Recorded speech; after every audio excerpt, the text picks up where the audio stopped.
آواز کی دنیا کے معزز دوستو السلام علیکم۔ ایک دن بادشاہ اکبر کا دربار شان و شوکت سے لگا ہوا تھا۔ لوگ آ رہے تھے اور اپنے مسئلے مسائل بتا رہے تھے۔ اتنے میں دو خواتین جھگڑتی ہوئی دربار میں داخل ہوتی ہیں۔ دونوں میں سے ایک کے ہاتھ میں بچہ تھا۔ دونوں آپس میں جھگڑ رہی تھیں کہ یہ بچہ میرا ہے۔ بادشاہ نے ان سے معاملہ دریافت کیا تو انہوں نے بتایا کہ یہ بچہ میرا ہے، جبکہ دوسری کہہ رہی تھی کہ وہ بچہ میرا ہے۔ بادشاہ بھی الجھن میں پڑ گئے۔ آخرکار انہوں نے فیصلہ کیا کہ بیربل ہی اس مسئلے کا حل نکال سکتا ہے۔ بیربل نے تھوڑی دیر سوچا اور حکم دیا کہ بچے کو دو حصوں میں کاٹ کر دونوں خواتین میں برابر تقسیم کر دیا جائے۔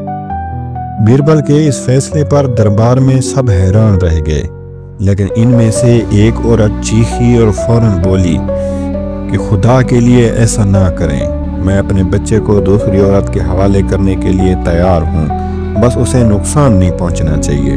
یہ سنتے ہی بیربل مسکرائے اور بادشاہ اکبر کی طرف متوجہ ہوئے اور بولے، یہی بچے کی اصل ماں ہے، کیونکہ ایک سچی ماں کبھی اپنے بچے کو نقصان پہنچتے نہیں دیکھ سکتی۔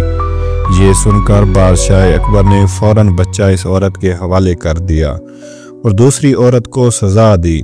دربار میں موجود سبھی لوگوں نے بیربل کی عقل و حاضر دماغی کی داد دی۔